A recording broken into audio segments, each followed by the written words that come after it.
హైదరాబాద్ లో కన్సల్టేషన్ మరియు 3,500 రూపాయల colour Doppler test Avis hospitals లో ఉచితంగా పొందండి. ఓం శ్రీమాత్రే నమః.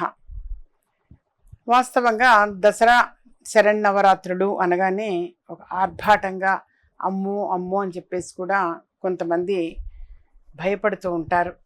మరి వాడికి చెయ్యాలి అన్న తపన ఉంటుంది, కానీ సపోర్ట్ చేయకపోవచ్చు. సమయం ఇప్పుడు ఉద్యోగాలకు వెళుతుంటారు స్త్రీలు కూడా ఉద్యోగాలకు వెళుతూ ఉన్నప్పుడు కుదరకపోవచ్చు, అమ్మో అని భయపడుతుంటారు. మీరు భయపడాల్సిన అవసరం లేదు నాన్న. చేయగలిగిన వాళ్ళు ఏటైతే చక్కగా కలశ స్థాపన అనేది చేస్తారు. ఒక విస్తరాకులో నవధాన్యాలు పోసి, వెండిది కానీ ఇత్తడిది కానీ రాగిది కానీ మట్టిది కానీ ఒక చెంబు, అందులో గంగాజలం పోసి, గంగాజలంలో పసుపు కుంకుమ, ఒక పువ్వు, చలామణిలో ఉన్నటువంటి నాణ్యం ఒకటి, దానిపైన కొబ్బరికాయ పెట్టి, కొబ్బరికాయ ముందుగా బిందెని దారంతో ఇలా చుడతారు నాన్న. చుట్టి తర్వాత కొబ్బరికాయ పైన బ్లౌజ్ పీసు, ఇలా కలశ స్థాపన అనేది చేస్తారు. ఆ బిందెకి కొబ్బరికాయకి మధ్యలో మామిడాకుల్ని చక్కగా అలంకరించి పెడతారు. సరే, ఇలా చేసి ఆ తర్వాత అమ్మవారి అలంకరణలు చేసేవాళ్ళు అలంకరణ చేస్తారు. అఖండ దీపారాధన అనేది కూడా చేస్తూ ఉంటారు. ఈ నవరాత్రులు వెలుగుతూ ఉంటుంది దీపారాధన అనేది. ఆ ఒకటి మధ్య మధ్యలో గమనిస్తూ చూస్తూ ఉంటే, కాస్త పడుకునే ముందు కంపల్సరీ ఆ ఒత్తిని కానీ నూనెని కానీ ఆవు నెయ్యి కానీ మరి ఏదో అది చూస్తూ జాగ్రత్తగా ఉంటే చూస్తే అఖండ దీపారాధన కూడా మెయింటైన్ చేసేవాళ్ళు చేస్తుంటారు. మొదటి రోజు సువర్ణాలంకృత అమ్మవారు అని చెప్పేసి అలంకరణ చేస్తారు. గోల్డెన్ కలర్ బంగారపు వర్ణంలో ఉన్నటువంటి చీర, ఆ చీర అనేటువంటిది అమ్మవారి అలంకరణలో భాగంగా అది కడతారు నాన్న. అది కట్టి పులగం అని నైవేద్యం పెడతారు. అంటే పెసరపప్పు బియ్యము కలిపి అన్నం వండి దానిపైన చిన్న బెల్లం ముక్క పెడతారు, అలాగే కొంత నెయ్యి వేస్తారు, అది నైవేద్యం పెడతారు. అలాగే మనం కలశ స్థాపన అనేది ఆల్రెడీ చేసి ఉన్నాం. అందులోనే తమలపాకు ఒకటి తీసుకొని తమలపాకు పైన గణపతిది, అమ్మవారిది గౌరమ్మ, హరిద్ర అంటే పసుపుతోటి గణపతి గౌరమ్మ ఈ రెండు కూడా చేసి పెట్టుకొని గణపతి పూజ చేసి, గణపతి పూజ అనంతరము చక్కగా లలితా సహస్రనామావళిని చదువుతారు. అష్టోత్తర శతనామావళి ఇవి అన్నీ కూడా చదివి అదైన తర్వాత కొబ్బరికాయ కొట్టి ఈ పులగం నైవేద్యం పెడతారు, ప్రసాదంగా తీసుకుంటారు. ఆ తర్వాత రెండవ రోజు బాలాత్రిపుర సుందరిగా చక్కగా అలంకరణ అనేది చేస్తారు. బాలాత్రిపుర సుందరికి వాళ్ళు మంచి రంగు ఏదైనా సరే, గోల్డెన్ కలరే కట్టచ్చు, ఎరుపు రంగు కట్టచ్చు, ఆకుపచ్చ రంగు కావచ్చు, బ్లూ కలర్ కావచ్చు, అలా చక్కగా బాలాత్రిపుర సుందరిగా చేస్తారు. 2 సంవత్సరాల బాలికని కూడా చక్కగా బాలాత్రిపుర సుందరిగా చేసి ఆ పాపకి చక్కగా పట్టు పరికిణి అది వేసి గాజులు వేయటము, బొట్టు పెట్టడము, పసుపు రాసి పారాయణం పెట్టడము. ఆ పాపకి మరి ఆ రోజున తప్పనిసరిగా ఒక తీపి పదార్థము, క్షీరాన్నము కావచ్చు, రవ్వ కేసరి కావచ్చు, అలా ఒక తీపి పదార్థము పాపకి తినిపిస్తారంటే అమ్మవారికే తినిపించినట్టుగా భావించి చేస్తారు. అంత చక్కగా అద్భుతంగా ఉంటుంది. ఆ రోజున అమ్మవారి అలంకరణ అనంటే బాలాత్రిపుర సుందరి అలా చేస్తారు. ఆ రోజు బాలాత్రిపుర సుందరి యొక్క అష్టోత్తర శతనామావళి తప్పనిసరిగా చదవటము, కుంకుమార్చన చేస్తూ ఈ 3 వేళ్లతోటే సుమా కుంకుమార్చన అనేది చేయాలి. అలా చేస్తారు. ఆ తర్వాత కొబ్బరికాయ కొట్టి నైవేద్యంగా క్షీరాన్నము, అలా మీరు ఏదైనా ఒక మీకు నచ్చినటువంటి చక్కగా ఆ రోజు శక్తి కొద్దీ అమ్మవారి చేయించుకున్నంత చేయించుకుంటుంది నాన్న. మీ శక్తి కొద్దీ నైవేద్యాలు ప్రిపేర్ చేసి చక్కగా నైవేద్యం పెట్టడము, అమ్మ ఆశీస్సులు తీసుకోవటం మంచిది. ఇక 3వ రోజున తప్పనిసరిగా చేయవలసింది గాయత్రీ దేవి చేస్తాము. కొన్ని ప్రాంతాల్లో కాస్త వెనక అటు ఇటుగా కూడా తేడాలు జరగచ్చు.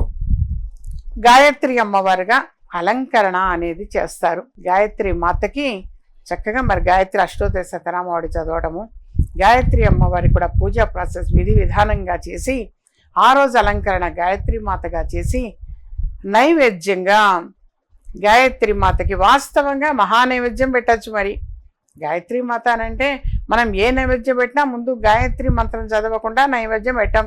ఓం భూర్భువస్సు వాహ తత్సవితుర్వరేణ్యం భర్గో దేవస్య ధీమహి ధియో యో నః ప్రచోదయాత్. తప్పనిసరిగా మనం చదువుతాం నాన్న. ఆ చదివే నైవేద్యం పెడతాం. ఆ రోజున ఈ మంత్రాన్ని కనీసం 108 సార్లు అయినా సరే చదవటము చాలా చాలా చాలా మంచిది. గాయత్రి అమ్మవారికి అన్నీ కూడా నైవేద్యం పెట్టవచ్చు. మహానైవేద్యం పెడితే చాలా చాలా మంచిది. మరి మనకి ఇలా తినగలుగుతున్నాము అని అంటే అమ్మవారి అనుగ్రహము. ఆ రోజున అన్నీ చేసి నైవేద్యం పెట్టవచ్చు. ఆ తర్వాత 4వ రోజున అన్నపూర్ణ అమ్మవారి అలంకరణ అనేది చేస్తాం. అన్నపూర్ణ అమ్మవారికి కూడా చక్కగా కొబ్బరి అన్నము అంటే చాలా ఇష్టము. కొబ్బరి అన్న నైవేద్యం పెట్టడం, అలాగే మహానైవేద్యం పెట్టడం. మరి ధాన్యం, బియ్యం, పంట పండించుకొని మనందరం తినగలుగుతున్నాము అని అంటే ఆ అన్నపూర్ణ అమ్మవారి ఆశీర్వాదం వల్లే. మనం అందుకనే భోజనం చేసే ముందు తప్పనిసరిగా మ్యాక్సిమం పీపుల్ చదువుతారు.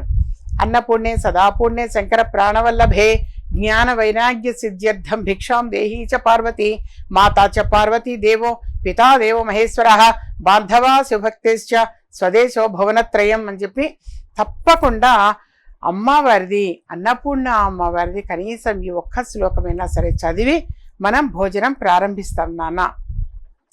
ఈ విధంగా అమ్మవారికి అలంకరణ అనేది, అన్నపూర్ణ అమ్మవారి అలంకరణ చేసి మీకు నచ్చినటువంటి రంగు, ఏ రంగైనా పర్వాలేదు నాన్న, ఆరెంజ్ కలర్ కావచ్చు, మెరూన్ రంగు కావచ్చు, ఏదైనా కట్టి చక్కగా అమ్మవారికి అలంకరణలో ఒక వెండి పాత్రలో చక్కగా మనము, అందుకే అమ్మవారు చక్కగా కాశీ విశ్వేశ్వరుడికి ఇలా భిక్ష వేస్తూ ఉంటుంది చూడండి. ఆ పటం తప్పనిసరిగా ఉండాలి. ప్రధానంగా హోటల్ బిజినెస్ చేసేటువంటి వాళ్ళు తప్పనిసరిగా ఉంచాలమ్మా. వ్యాపారం అభివృద్ధి చెందుతుంది దానివల్ల.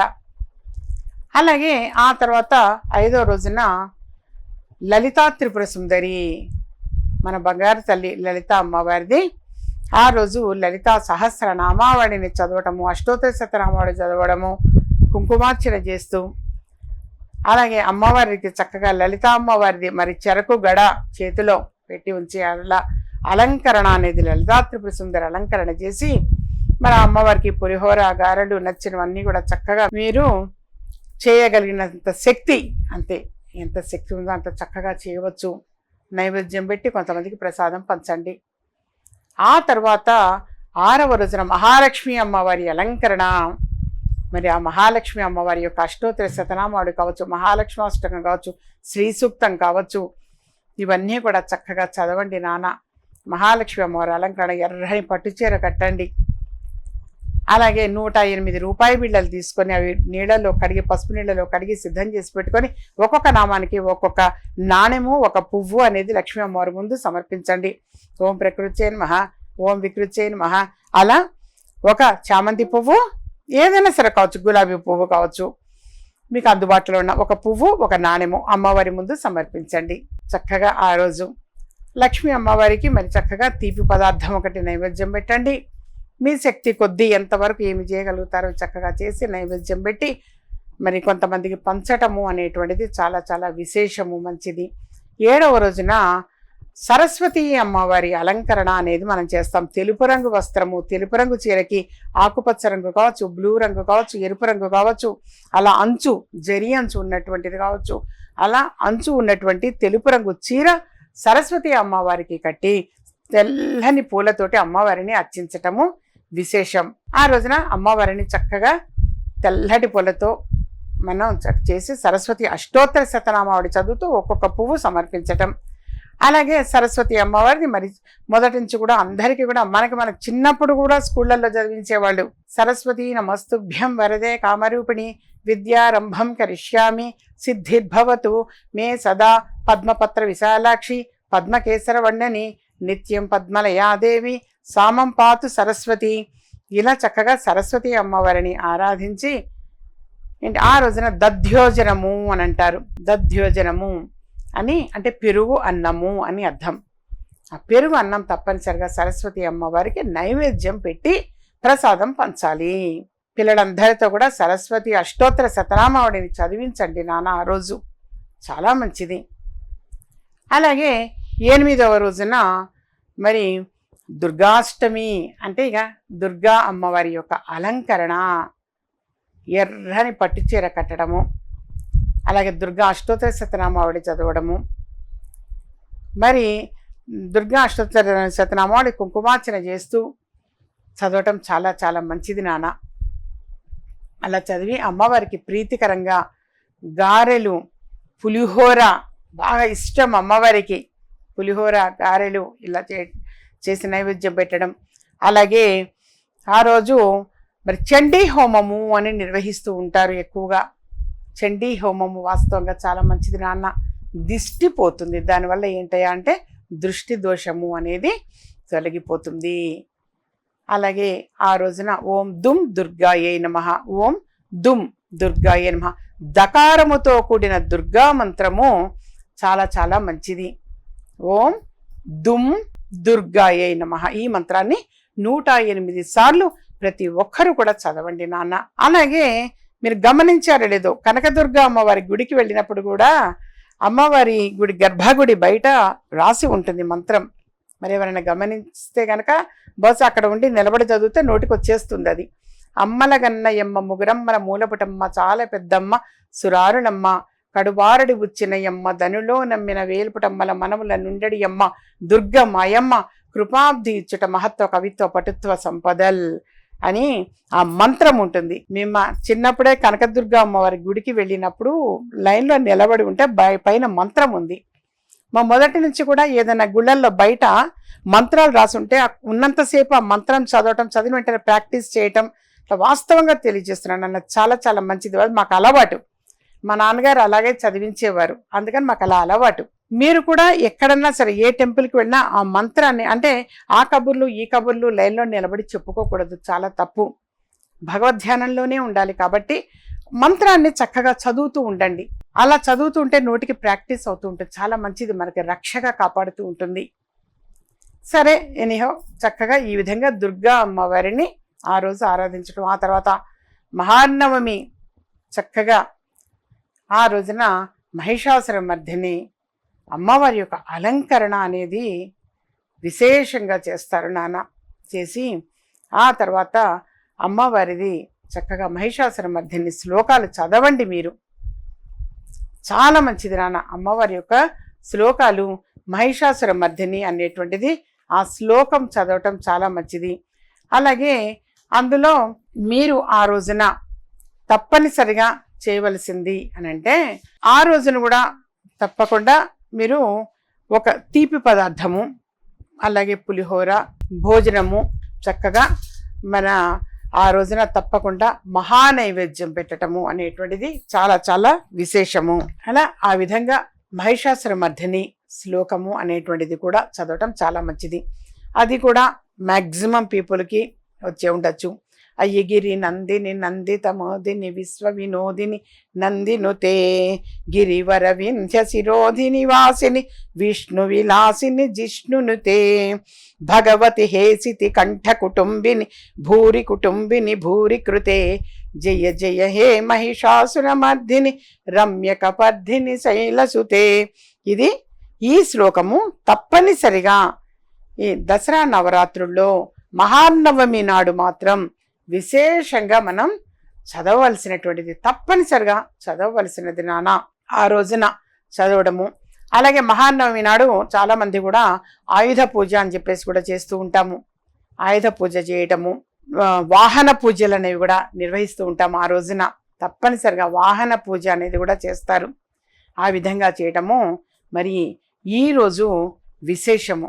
ఆ తర్వాత 10వ రోజున తప్పనిసరిగా ఇక మనం చక్కగా దసరా పండుగ అనేటువంటిది వేడుక, అది తప్పనిసరిగా దసరా పండుగ అనేది నిర్వహిస్తూ ఉంటాము. రాజరాజేశ్వరి అమ్మవారి యొక్క అలంకరణ చేస్తారు నాన్న. ఆ రోజు తప్పనిసరిగా రాజరాజేశ్వరి అమ్మవారి యొక్క అలంకరణ చేయటము, మరి రాజరాజేశ్వరి అమ్మవారి యొక్క అష్టోత్తర శతనామావళిని చదవటము.